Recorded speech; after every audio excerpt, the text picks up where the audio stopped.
নমস্কার, আপনারা দেখছেন ট্রাইব টিভি বাংলা। নীতি নির্ণয় আর দুর্নীতির আরেকটি পর্ব নিয়ে আপনাদের সঙ্গে আমি শান্তনু। পশ্চিমবঙ্গে প্রধানমন্ত্রী আবারও এসছেন এবং নতুন 3টে মেট্রো রুট উদ্বোধন করেছেন। প্রচুর মানুষ উপকৃত হয়েছেন এবং তার থেকে বড় কথা, যেদিনকে তিনি কলকাতায় এসেছিলেন সেদিনকে তিনি রাজনৈতিক সভা করেছেন এবং তাতে তিনি যে বার্তা, যে স্লোগান দিয়েছেন, সেই স্লোগান দেওয়ার পর থেকে বিজেপি কর্মীরা, বিজেপি নেতারা, বিজেপি নেতৃত্ব, বিজেপি নেত্রীরা উজ্জীবিত হয়ে গেছেন, ইন্সপায়ার্ড হয়ে গেছেন। বাঁচতে চাই বিজেপি, তাই আমাদের পাড়া তৃণমূলকে তাড়া। তাহলে এই যে নতুন স্লোগান প্রধানমন্ত্রী বেঁধে দিয়ে গেলেন, অর্থাৎ ভিশন বেঁধে দিয়ে গেলেন 2026-এ, বিজেপি কতটা উজ্জীবিত হলো। এবং তার সঙ্গে দেখুন, এসআইআর নিয়ে মুখ্যমন্ত্রী বলেছিলেন ওপেনলি, আমি কাউকে সাসপেন্ড হতে দেবো না, কিন্তু ultimately doctor Manoj Pant election কমিশনে গেলেন, 21 তারিখ ডেডলাইন দিয়েছিলেন, সাসপেন্ড কিন্তু হতেই হলো অফিসারকে, 4 জন। তার সঙ্গে এফআইআর হয়নি। এবার এফআইআরটা কোন দিকে যায়, নির্বাচন কমিশন পরবর্তীকালে কী পদক্ষেপ নেয়, আমাদের নজর থাকবে। কিন্তু তার সঙ্গে সংবিধান সংশোধনী বিল আরও একটা কিন্তু নতুন অস্ত্র। সেখানে আরও বিস্তারিতভাবে মুখ্যমন্ত্রী, প্রধানমন্ত্রীও যদি 30 দিন জেলে থাকেন, তারপর কিন্তু তার পথ চলে যাবে। এ নিয়ে তোলপাড়। আজকে আমরা এসব রাখছি, সবটাই রাখছি এবং আমরা আইনগতভাবে কি দাঁড়াচ্ছে আপনাদের সামনে তুলে ধরবো, বিশ্লেষণ তুলে ধরবো। তার সঙ্গে এসএসসি রিভিউ পিটিশন খারিজ, আপনারা জানেন, ডিএ চলছে, আবার হিয়ারিং আছে, সেটাও কি আপডেট হতে পারে আপনাদের সামনে আমরা রাখবো। আপনাদের সঙ্গে পরিচয় করে দেবো। আমাদের আজকের পর্বের অতিথি বাঁদিকে বসে আছেন, আপনাদের খুব পরিচিত আইনজীবী চন্দ্রশেখর বাগ আমার বাঁদিকে বসে আছেন। চন্দ্রশেখর দা, প্রথমবার ট্রাইব টিভি স্টুডিও আপনি, আপনাকে স্বাগত এবং নীতি নির্ণয় না দুর্নীতিতে স্বাগত। আপনার সঙ্গে আমার আগে কথা হচ্ছিল, আপনি আমাকে জিজ্ঞেস করছিলেন অনেক অনুষ্ঠান দেখেছেন আপনি, আমাদের যারা অতিথিরা এসছেন। আমি যেভাবে শুরু করলাম, প্রধানমন্ত্রীকে আপনি কাছ থেকে দেখেছেন যখন এসেছিলেন এয়ারপোর্টে, তার সঙ্গে আপনি কথা বলার সৌভাগ্য পেয়েছেন, হয়েছে আপনার, বলুন। না দেখুন, মানে প্রধানমন্ত্রীর সঙ্গে গতকাল আমরা যখন প্রধানমন্ত্রী চলে গেলেন তখন সি অফ করতে গেছিলাম। অ্যাজ এ সিভিক সোসাইটির কিছু মানুষদের সঙ্গে উনি কথা বলবেন, সেই হিসেবে অ্যাজ এ আইনজীবী হিসেবে আমি ছিলাম। আরও আমার এক বন্ধু, যিনি চার্টার্ড অ্যাকাউন্টেন্ট, একজন আর্কিটেক্ট ছিলেন, আরও কিছু সরকারি, আমাদের গভর্নর ছিলেন মনোজ পান্ত, আমাদের চিফ সেক্রেটারি রাজীব কুমারজি ছিলেন, অনেকেই ছিল। আর অল্প 20 জনের একটা টিম যারা সি অফ করলো। তা আমি সেখানে গিয়ে যখন ওনার সঙ্গে আমার সামনাসামনি কথা হলো, আমি তখন একটা কথা ওনাকে শুধু বললাম যে পশ্চিমবঙ্গের মানুষকে কিন্তু সিকিউরিটি দিতে হবে। 26-এ নির্বাচন আসছে, কিন্তু আজকে পশ্চিমবঙ্গের মানুষকে যদি সিকিউরিটি না দেন, মানুষ রাজনীতির সামনে গিয়ে রাজনীতি যখন করবে, তার পরিবার কিন্তু বাড়িতে থাকে। একদমই। সুতরাং তাকে সেই সিকিউরিটি যদি না দিতে পারা যায়, তাহলে যারা 5 জন বেরোচ্ছে তাকে দেখে আরও 15 জন বেরোবে। সেই 15 জনকে বেরোনোর জন্য কিন্তু এই সিকিউরিটিটা দরকার। এটা একটা দিক বললাম। আর দ্বিতীয় যেটা বললাম সেটা হচ্ছে যে খুব স্ট্রং লিগ্যাল টিম দরকার। ওকে। তার কারণ পশ্চিমবঙ্গের যে এখন প্রেক্ষাপট, সেই প্রেক্ষাপটে এখন সমস্ত কিছু আপনি আগামী দিনে আমার মনে হয় হাঁচতে গেলেও কোর্টের থেকে পারমিশন, আমি সে প্রসঙ্গে আসতাম, জিজ্ঞেস করতে। তো সেই জন্যে মিটিং, মিছিল, প্রতিবাদ সব জায়গায় কোর্টে গেছে। স্ট্রং লিগ্যাল টিম দরকার, যারা সত্যি মাঠে গিয়ে নেমে, যারা গ্রামেগঞ্জে রাজনীতি করছে তাদের পাশে যাতে গিয়ে আইনি সহায়তাটা দিতে পারেন। লোক রয়েছে কিন্তু তাদের সেই জায়গাতে নিয়ে আসতে হবে। তা উনি শুনলেন, বললেন নোট করে নিতে। যাই হোক, দেখা যাক কি হয়। আমরা নিশ্চয়ই আশাবাদী, কেননা প্রধানমন্ত্রী অন্তত যেটা বলেন সেটা করেন। এইটা মানুষের কাছে এই আস্থাটুকু তিনি পেয়েছেন, কারণ মানুষ পেয়েছে আর কি আমি বলবো। তার আপনি অনেক কটা দেখুন, আপনি যদি বিশ্বের রাজনীতির ইয়েতে আঙিনায় দেখেন, আজকে যখন ট্রাম্প বলল যে আমি সিজফায়ার করেছি, সঙ্গে সঙ্গে উনি বলেননি, কিন্তু তার কিছুদিন পরে সব কিছুর একটা নিয়ম নীতি আছে, মানে প্রোটোকল বলছেন আপনি। প্রোটোকল আছে, একটা কতগুলো কিভাবে বলবো সেগুলো তো দেখুন, একটা অলওয়েজ সব কিছুরই একটা ব্যাকগ্রাউন্ড আছে। আপনি আমি এখানে আলোচনা করছি, আমাদের পেছনেও একটা ব্যাকগ্রাউন্ড রয়েছে। ব্যাকগ্রাউন্ড মিনস আমি এখানে এই পেছনটা বলছি না, যারা এই কারিগরিটা করছে, যাদের দ্বারা এটা আমরা টেলিকাস্ট হবে। Correct. সুতরাং এই জিনিসগুলো কিন্তু effective team work. Effective team work. Correct. সুতরাং তারপরে উনি কিন্তু বললেন যে এটা কারোর ইয়েতে নির্দেশে হয়নি, ভারতবর্ষ সেটা মনে করেছে তাই। তো এইটা বিশ্বের প্রেক্ষাপট।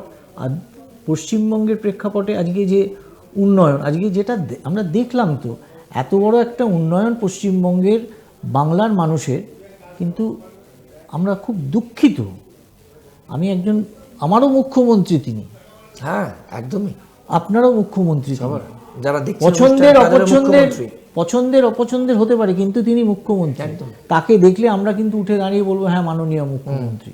কিন্তু তিনি বাংলার উন্নয়নে সামিল হলেন না। কেন হলেন না? কিন্তু তার আপনি যদি ফেসবুক দেখেন পোস্ট বা নস্টালজিক হয়ে গেছেন। এক্স হ্যান্ডেল দেখেন, তিনি সেখানে বলেছেন আমি নস্টালজিক হয়েছি। একদম। কিন্তু আমার প্রশ্ন যে ওনার মনের কথা তো ওইটা, তাহলে উনি ফিজিক্যালি কেন আসতে পারলেন না? কেউ কি ওনাকে বারণ করছেন? উনি কি নিজের স্বমহিমায় চলেন না? কারণ মাননীয় মমতা বন্দ্যোপাধ্যায় কিন্তু আবেগে চলেন, এটা সবাই জানে। পশ্চিমবঙ্গের আপামর মানুষ জানে, একটা তেলেভাজার দোকানের সঙ্গে দাঁড়িয়ে তার সঙ্গে তেলেভাজা মানে তৈরি করে বাকি লোকেদের খাইয়ে তাকে আবার পয়সাটাও দিয়ে যান। এইটা হচ্ছে মুখ্যমন্ত্রী।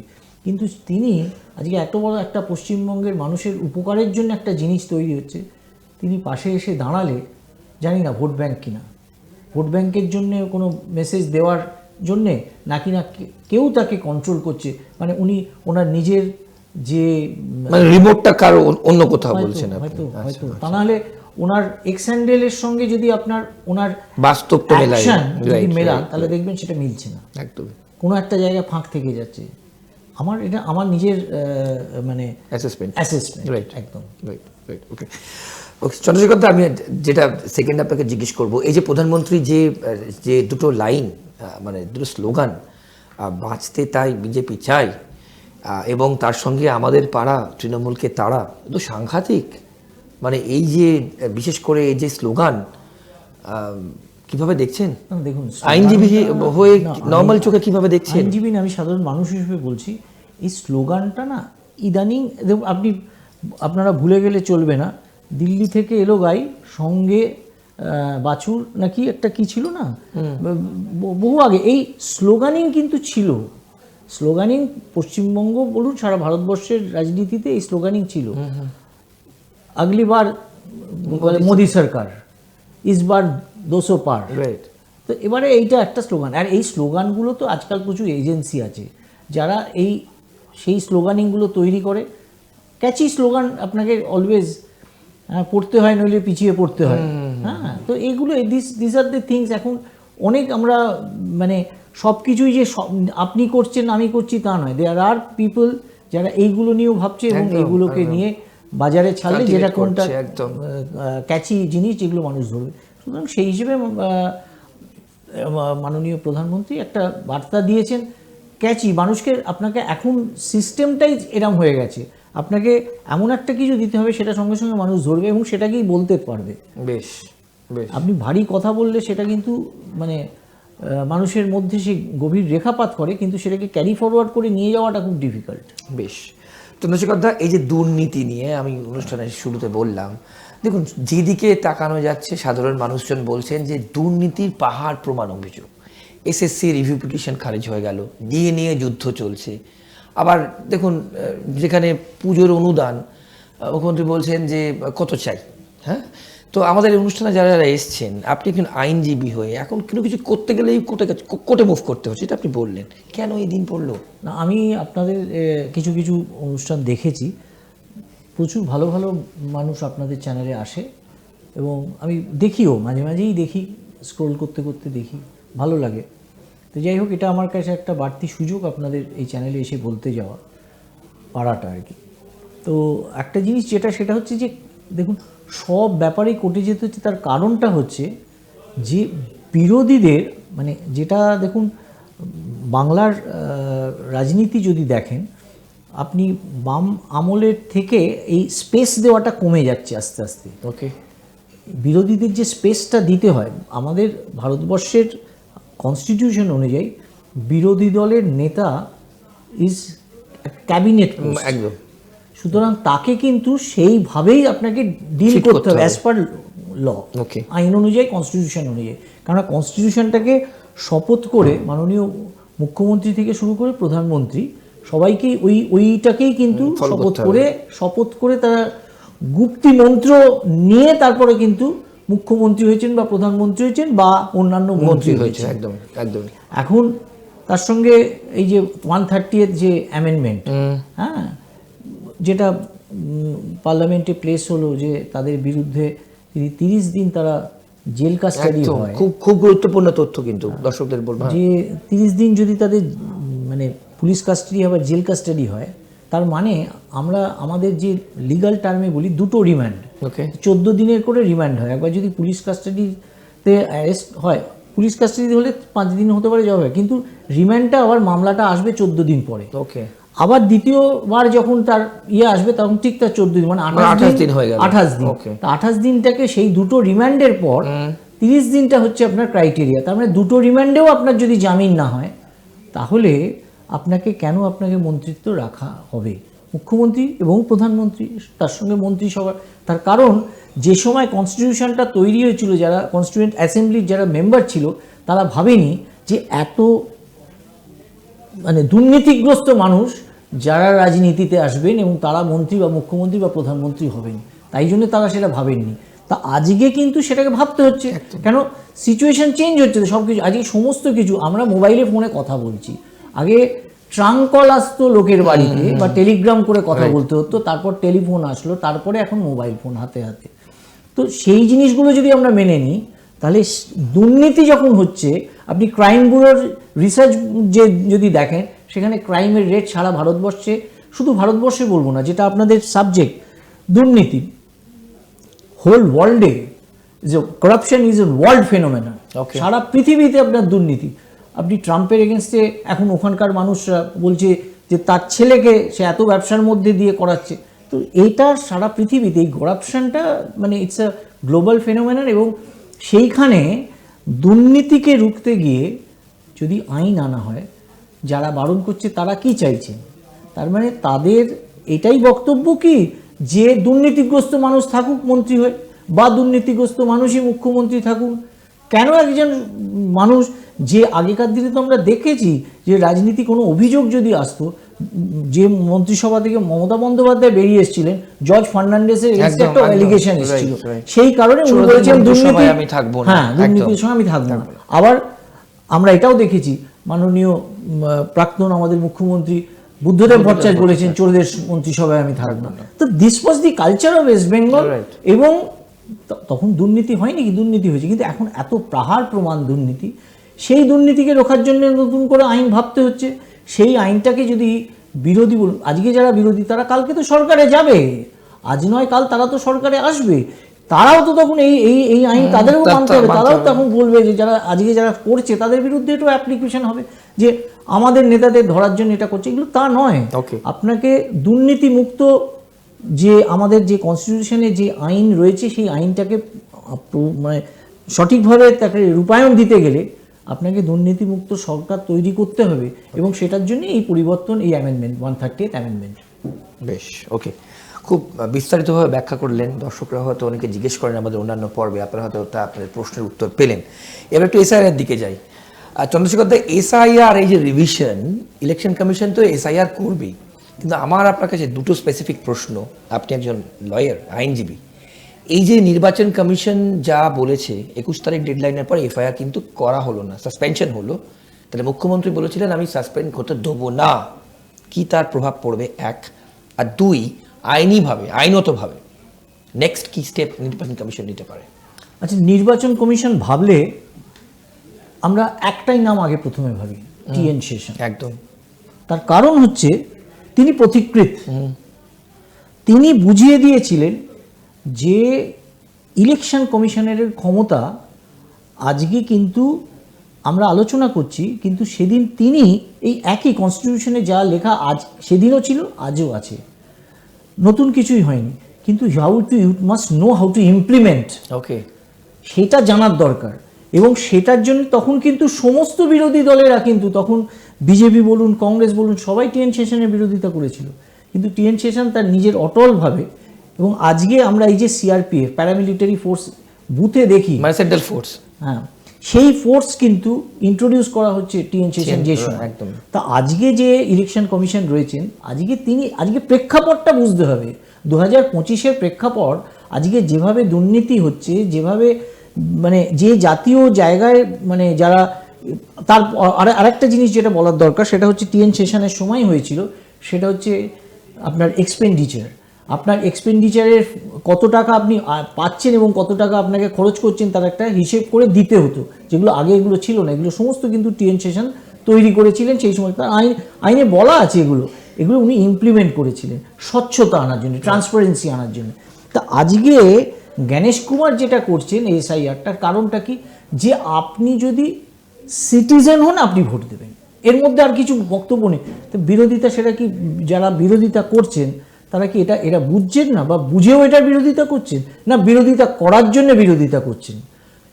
আপনি যদি এখানকার সিটিজেন না হন, সিটিজেন হতে গেলে আপনার সিটিজেনশিপ অ্যাক্ট আছে, সিটিজেনশিপ অ্যাক্টে পরিষ্কার বলা আছে এখানে যদি জন্মান তাহলে আপনি সিটিজেনশিপ পাবেন, বা এখানে যদি বিয়ে হয়ে আপনি আসেন, হাজব্যান্ড যদি এখানকার হয় তাহলে আপনি স্ত্রী হিসেবে আপনি সিটিজেনশিপ পাবেন। আর কতগুলো ক্রাইটেরিয়া রয়েছে যেগুলো সিটিজেন হতে পারে। তো সিটিজেন একমাত্র যে ভোটটা দেবে।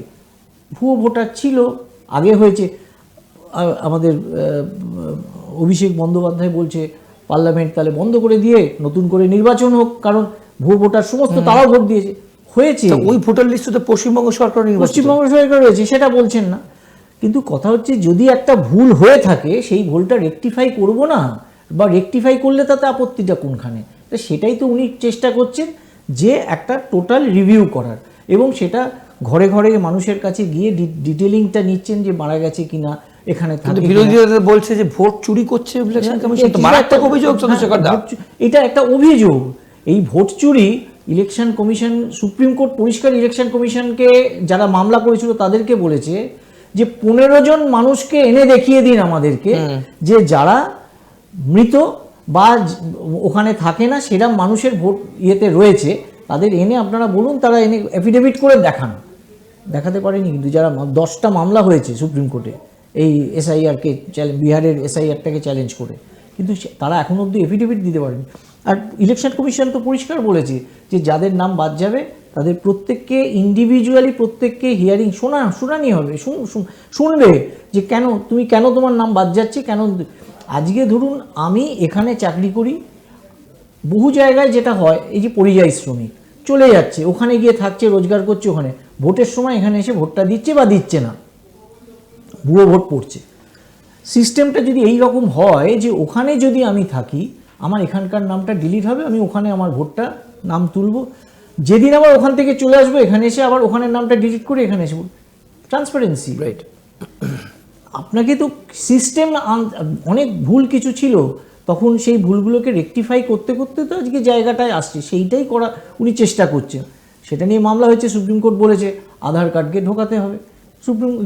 ইলেকশন কমিশন বলেছে যে যাদের নাম বাদ গেছে তাদের আধার কার্ড নিয়ে তারা আবার একটা দরখাস্ত করবে, সেই আধার কার্ডগুলো যদি জেনুইন হয় তাদের নাম ঢুকবে। এর মধ্যে মানে দেখুন, ব্যাপার হচ্ছে যে কখনো কখনো কিছু কিছু জিনিস আপনাকে করতে হবে, শুধু নিয়ম নয়, কয়েকটা সময় যদি সেটা একটা মানে লার্জ স্কেলে দেখতে পাওয়া যাচ্ছে আজকে এত মানুষ, তার কারণ হচ্ছে ভারতবর্ষটাকে আপনি যদি ভাবেন, এত এন্ট্রি পয়েন্ট ভারতবর্ষের, যে হুড়ুর করে ভারতবর্ষ, সুপ্রিম কোর্টের জজ জাস্টিস দীপঙ্কর দত্ত নিজে বলেছে এটা কিন্তু ভারতবর্ষ ধর্মশালা নয়। হ্যাঁ, তার কারণ সবাই এসে যাচ্ছে, এসে এখানে যে কোনো জায়গা থেকে ভোটার কার্ড, আধার কার্ড করে নিয়ে তারপর নাম তুলে দিচ্ছে, এবার তাদেরকে ভোট দিতে হবে না। এবার রাজনৈতিক দলগুলো বলছে তাদেরকে ভোট দিতে হবে, তারা যদি সিটিজেন না হয়, যদি ঢুকে থাকে, একটা তো কাট অফ ডেট রয়েছে। তো সেই জিনিসটাকে তো বুঝতে হবে, এটা আইনের কথা, এর বাইরে কিছু উনি যেগুলো করছেন। একটা সুপ্রিম কোর্টে তো গেছে, সুপ্রিম কোর্ট তো তাহলে সেটা সাইড করে দিত, ক্যান্সেল করে দিত, তো সেটা তো করছে না। সুপ্রিম কোর্ট তো বলছে যে ঠিক আছে, সুপ্রিম কোর্ট একটা জায়গায় স্পেসিফিক্যালি অর্ডার দিয়েছে, হ্যাঁ আধার কার্ডটাকে আপনাকে চিন্তা করে ভাবতে হবে। যাদের নাম বাদ গেছে তাদের ক্ষেত্রে খুব হ্যাঁ, সম্ভব। হ্যাঁ। তো এখন মানে দেখুন, রেকটিফিকেশন আমাদের দেশ এই যে পরিবর্তনশীল, সমস্ত কিছুই একটা রিফর্ম হচ্ছে, সেই রিফর্মগুলোকে আপনাকে অ্যাকসেপ্ট করতে হবে। একদমই। ওকে, ভালোভাবে ব্যাখ্যা করলেন এবং অনেক দর্শকদের প্রশ্ন ছিল এসআইআর, তাহলে আপনি বলছেন এসআইআর হবেই, এসআইআর হ্যাঁ, ছাড়া ভোট পশ্চিমবঙ্গে তো অলরেডি নোটিশ পাঠিয়ে দিয়েছে এসআইআর হওয়ার জন্য, নোটিশ অলরেডি এসছে, কবে হবে সেটা এখনো ঠিক হয়নি। এবং তার সঙ্গে সংবিধান সংশোধন এবার বিল নিয়েও আপনি ব্যাখ্যা করলেন। বেশ। আর এই 4 জনের বিরুদ্ধে যেটা দেখুন, মাননীয় মুখ্যমন্ত্রী বলেছেন সরকারি অফিসারদের বিরুদ্ধে কোনো পদক্ষেপ নিতে দেবেন না, চ্যালেঞ্জ করেছিলেন, বন্ডেড লেবার বলেছিলেন। কিন্তু আমরা কি দেখলাম আজকে, তার কথা কিন্তু ওনার চিফ সেক্রেটারি শুনলেন না। চিফ সেক্রেটারিকে যখন ডেকে পাঠালো, চিফ সেক্রেটারি গেল, গিয়ে বললো আমরা একটা পার্শিয়াল কমপ্লায়েন্স হয়েছে, আমরা আমাদের কোর্টের ল্যাঙ্গুয়েজে বলি এটা পার্শিয়াল কমপ্লায়েন্স। বেশ। তার কারণ সাসপেনশনটা হয়েছে, এফআইআরটা হয়নি। উনি বলে এসছেন আমি আর এফআইআরটাও করবো। এফআইআরটা হবে 2 দিন পরে হবে। এখন দেখুন, অনেক কিছু তো আপনাকে আমি বললাম এক্ষুনি আপনি এটা করুন, এক্ষুনি ওরমভাবে যায় না। অনেক কিছুর একটা পরিবেশ পরিস্থিতি আছে, সেটা চিফ সেক্রেটারি ওখানে বুঝিয়েছেন, সেটা ইলেকশন কমিশন বুঝিয়েছেন। বটম লাইন, মুখ্যমন্ত্রী কিন্তু সাসপেনশন আটকাতে পারলেন না। সরকারি কর্মচারীদের যে অ্যাসুরেন্স উনি দিয়েছিলেন, আপনি পরপর ভাবুন, 26,000 ছাত্র শিক্ষকদের, একদম বলুন আপনি বলুন, প্ল্যান ABCD, আপনি বলুন না 26,000 যারা টিচার তাদের বলেছিল তোমাদের চাকরি যাবে না, আমি রয়েছি। চাকরি কিন্তু আলটিমেটলি চলে গেল। তার কারণটা হচ্ছে যোগ্য আর অযোগ্যদের কোনো বিভেদ করা গেল না। ওএমআর শিটগুলো সুপ্রিম কোর্ট তো আবার এই রিসেন্টলি রিভিউ পিটিশন রিজেক্ট করার সময়ও বলেছে কিন্তু স্কুল সার্ভিস কমিশনকে, যে যাতে যারা অযোগ্য টেন্টেড তারা যেন কোনোভাবে এই নতুন পরীক্ষায় না বসতে পারে। আমরা দেখব। এবং এখন যেটা আমরা আশঙ্কা করছি যে এই আবার তাদেরকে এর মধ্যে ঢুকিয়ে তারা অ্যাপ্লাই করবে, আবার একটা মামলা হবে, সেই মামলা হাইকোর্ট থেকে সুপ্রিম কোর্ট অবধি চলবে, তাহলে কারণ টিচারদের আর অ্যাপয়েন্টমেন্ট দেওয়ার দরকার হলো না। তাহলে ভবিষ্যৎ কি হবে? ভবিষ্যৎ সরকারি স্কুলগুলো তো এখন শুধুমাত্র ওই দুয়ারে সরকার আর এইসবের জন্যই ব্যবহার হয়। আপনি স্কুলে গিয়ে দেখবেন তো কজন ছাত্রছাত্রী আছে, শিক্ষক রয়েছে, শিক্ষকরা মাইনে পায়, তারা আসতে বাধ্য। আর যখন এই সরকারি যে অনুষ্ঠানগুলো হয়, আমি একটা স্কুলের সঙ্গে যুক্ত আছি, আমি জানি personally, I don't have the knowledge যে স্কুলগুলোতে কি হয়। বেশ মারাত্মক কথা বললেন চন্দ্রশেখর দা। ডিএ নিয়ে একটু আপডেট নিই। হ্যাঁ, ডিএ তো মুখ্যমন্ত্রী বলছেন যে সরকারের কোমর ভেঙে যাবে, মানে আইনজীবী বলছেন। তো সেক্ষেত্রে শামীম বলেছে, শামীম ছিল তো, হ্যাঁ আমাদের অনুষ্ঠানে এসেছিলেন, এবং কন্টেম্পট অফ কোর্ট হয়েছে, সে হিয়ারিং এখনো চলছে, আবার হিয়ারিং আছে, ফাইনাল হিয়ারিং মোস্ট প্রবাবলি। কি হবে, কি হতে পারে? দেখুন, কোর্টের যা ভিউ, সেই ভিউয়ের জায়গা থেকে আমরা বলছি যে ডিএ তো একটা অলরেডি ইন্টারিম অর্ডারে 25% দেওয়ার জন্য বলেছে। এবার ডেফিনেটলি কোর্ট যে জায়গায় যাচ্ছে আলটিমেটলি ডিএটা দেবে, সুপ্রিম কোর্ট আলটিমেটলি ডিএটা দিতে বলবে। এখন ওয়েদার সেন্ট্রালের সঙ্গে অ্যাট পার হবে কিনা সেটা নিয়ে, কারণ এইগুলো ডিটেলিংয়ের ব্যাপার আছে, সুপ্রিম কোর্ট সেটা যেহেতু শুনছে, আর যেহেতু এটা বিচারাধীন, আমি এই জায়গাটায় আমার কোনো বক্তব্য রাখাটা ঠিক হবে না। তবে আমার নিজের ধারণা সরকারি কর্মচারীরা ডেফিনেটলি ডিএ পাবে। এবং বহু এরকম ঘটনা আমরা জানি, যাদের মানে ডিএতে এত অল্প টাকা, তাদের বয়স্ক লোকের পেনশন যারা পাচ্ছে, বলছিলেন যখন এসেছিলেন, পেনশনের টাকায় তাদের হয়তো কোনো রকমের, কারণ এখন মেডিকেল এক্সপেন্সটা তো অনেক বেড়ে গেছে, সুতরাং সেইখানে করবে না সংসারের, মানে একটা রেগুলার যে চলা, কোনখানে সর্ষের তেলের দাম বেড়েছে, চালের দাম কোনখানে বেড়েছে, মানুষকে তো চালিয়ে যেতে হবে। একদমই একদম শেষ দিকে চন্দ্রশেখর দা, তাহলে কি মনে হচ্ছে 2026-এ প্রধানমন্ত্রীর স্লোগান, অন্যদিকে আমাদের পাড়া আমাদের সমাধান, মানুষের সমাধানটা তাহলে কি হচ্ছে? এখন ব্যাপার হচ্ছে যে দেখুন, আমি যে রাজনৈতিক বিশ্লেষক নই, সুতরাং আমার এটার ধারণা কম। তবে আমি এটুকু বলবো, দেখুন পরিবর্তন তো পশ্চিমবঙ্গে 34 বছর পর পরিবর্তন এসছে, বাংলার মানুষই করেছে। একদম। তো বাংলার মানুষ যদি মনে করে এর পরিবর্তন দরকার, তাহলে পরিবর্তন হবে, ডিপেন্ড করছে বাংলার মানুষের উপর। আমরা যারা ভাতাতে চলছে, যাদের ভাতা নিয়ে তাদের মানে পরিবার চলছে, এখন আবার কী বলে, শ্রমশ্রী, ওই যে পরিযায়ীদের জন্য, হ্যাঁ শ্রমশ্রী সমস্ত হবে। মানে আমরা শুধু, আমি তো নিজে ভাবছিলাম এত শ্রী করতে করতে কোন দিন উনি বলবেন যে বিশ্রী, সব বাকিটা বিশ্রী, কারণ একটা শ্রী যোগ করতে হবে তো, সুতরাং এই জায়গায় কবে যাবে আমরা শুধু সেটা ভাবছি আর কি। যাই হোক, এটা ঠাট্টার কথা আর কি।